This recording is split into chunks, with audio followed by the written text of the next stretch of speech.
You will need a hook. I am using a size 6.0mm size hook, some yarn, tapestry needle, and some scissors for weaving in all your ends. Once you have all of those materials, let's head over to the table and get started. See you soon! To begin our foundation chain, we want to grab our yarn, create a slip knot, and start chaining in multiples of 14 plus 4. Now I am just going to be doing 2 chevrons for the purpose of this tutorial, so I'm going to do 28 plus 4.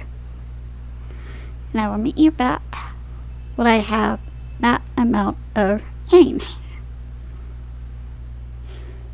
Once you have 32 chains, or 130 if you are making a blanket, you will want to double crochet into the 4th chain on the hook. So 1, 2, 3, and 4. And if you need help on how to do a double crochet, I will go ahead and link that right up there in the video. Alright, so your chain 3 counts as your first double crochet, so now you have 2 double crochets in the same stitch. We are now going to double crochet into the next 5 chains. So there's 1, 2. This next part is going to create our little V, and that is sometimes called a double crochet 3 together. So what you want to do now is yarn over, and then go into that very next chain. Yarn over, and pull up a loop. We are now going to complete this stitch and start working a double crochet right into the next one. So yarn over, go into that next chain, pull up a loop, yarn over again, and pull through. You should now have 3 loops on your hook. Now complete that double crochet and go into the 3rd chain. So yarn over, go through that 3rd chain, pull up a loop, yarn over, and pull through that loop. You should now have 4 loops on your hook. Yarn over and go through all 4 loops. And there is the valley of your chevron. Now if you want, you can use a stitch marker to mark that stitch, and we are going to start double crocheting into the next 1, 2, 3, 4, 5 stitches again. So go ahead and start doing that, and I will meet you back to form the peak of your chevron. So this is what your little chevron should be looking at right now. Here is the valley that we just made, and here is our plus 5 double crochets that we made to complete our little sides. Now we want to do is create our peak of our chevron. And in order to do that, we are just going to yarn over and double crochet 3 into the same stitch. And that will create the top or the peak of the chevron.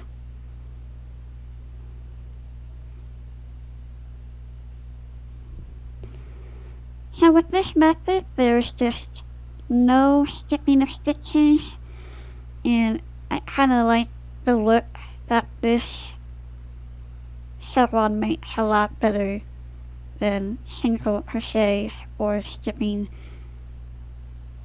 stitches in order to create a chevron. And there we go. That is what a little top should look like, and it makes a nice gentle wave. And there are other methods of making your chevron more pronounced, but I like this method for now. So now what we want to do is double crochet into the next 5 chains, and that will create the downside of the chevron. Once you've created your 5 double crochets into the chains, I will meet you back for the valley. And that is just the tune that we use for chevrons, our peaks for the top and valleys for the bottom. We are now at the part where we create our valley again, and in order to do that, we do our double crochet 3 together. Turn yarn over, go into that next chain, pull up the loop, yarn over and pull through 2. You're not going to complete that double crochet. You want to yarn over again, go into that next chain, pull up the loop, yarn over, and go through those first 2 loops. You should now have 3 loops on your hook. Yarn over, go through that 3rd and last chain, pull up the loop, yarn over, and go through that first couple of loops. You should now have 4 loops on your hook. Yarn over, go through all 4, and there is the valley of your chevron. We now want to double crochet into the next 1, 2, 3, 4, 5 double crochets, and that will complete the side of our chevron. So go ahead and crochet into the next 5. At the end of your row, you should have 1 chain left, and within this little chain we are going to do 2 double crochets into the same stitch, and that will match up with the beginning of the row. You would have made your first chevron.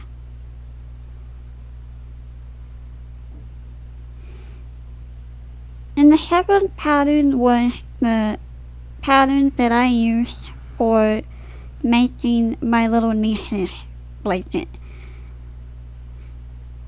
And I really enjoyed making that pattern.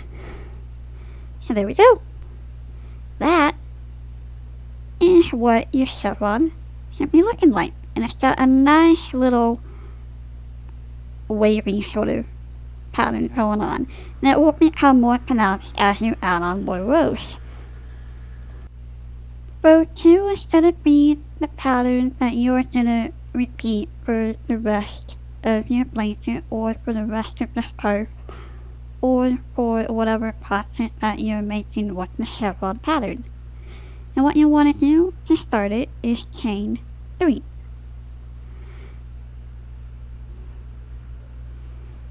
And your chain 3 will count as your first double crochet. Flip over your work and double crochet right into that same stitch where you chained 3. And that will count as your first double crochet 2 in the same stitch. We now want to double crochet into the next 5 stitches. And there's 1, Now here's the part where we have come to making our valley, and what you want to do now is double crochet 3 together. So just yarn over, go through that first stitch, pull up a loop, and go through those first couple of stitches. Not the stitches, the loops. So complete it, yarn over, and go through the next stitch. You want to yarn over again and pull through those first couple of loops. You should now have 3 loops on your hook. Yarn over, go through that third and final stitch, pull up a loop, yarn over, pull through those first 2 loops, and you should now have 4 loops on your hook. You're going to yarn over and go through all 4 loops. And if you look, that puts your little crochet 3 together right on top of that next one. And that creates your valley. Now you want to double crochet into the next 5, and that will bring you to the top of your chevron. And I will meet you back when you have 5 double crochets. That this double crochet should have brought you to the top of your double crochet 3 in 1 stitch. Now what you want to do is do the same thing that you did for your valley, only you're going to do it for your peak. You're going to double crochet 3 right into that same stitch. So there's 1,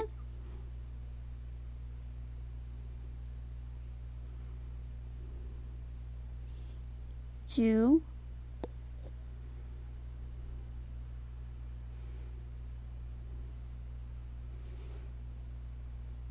and 3.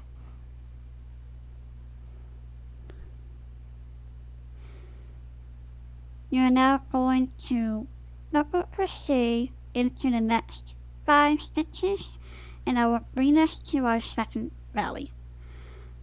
So go ahead and start doing that, and I will meet you back at the valley.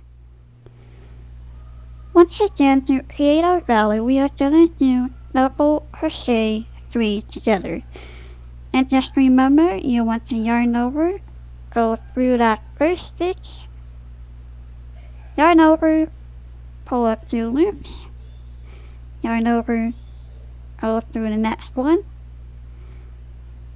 yarn over, go through those first 2 loops, yarn over, go through that third, pull up a loop, yarn over, and go through those first 2 loops. Since we have 4 loops on our hook now, we are just going to yarn over and pull through all 4 loops. And that creates our valley. And it sits almost on top of our second valley, and that is perfectly normal. There is no reason for you to freak out. We then want to double crochet into the next 5 stitches, and I will meet you back at the end of our row. Your chain 3 at the beginning of row 1 counts as your last stitch for you to work into. And to complete this row, you just want to yarn over and do 2 double crochets right into that stitch. And it doesn't matter where you poke it, so long as you can get 2 loops on your hook to make it a little bit more stable. So there's our first and our second. And that completes the end of row 2. So just remember to start off row 3. In all other rows you want to chain 3 and work another double crochet right into that same stitch where you did your chain 3. And then just continue the pattern for row 2 until your chevron is as wide as you want it. And then I will show you how to change colors. The best way to change color in your chevron is to do it at the end of a row before you chain 3. What you want to do now is grab your scissors, snip off some tail, grab the color that you are going to be changing into, create a slip knot, oops, there we go, insert your hook right into that slip knot, pull through, and just continue chaining 3. So there's 1, 2, and 3. Pull out on that little orange tail or that first tail, and then that just secures it more. And what I like to do is just work over my tail as I'm continuing my rows. So you can just flip it over, just like you would if you were continuing with that same color. Yarn over, and then work over those 2 tails. And because you are left-handed, it might be a little tricky just to get started on those tails. And that is how you start changing your color. You just follow the pattern all the way until you're done. So I hope you guys enjoyed this tutorial. I will see you all next week. We will start getting ready for some springtime projects. And I'll just show you what I'm working on.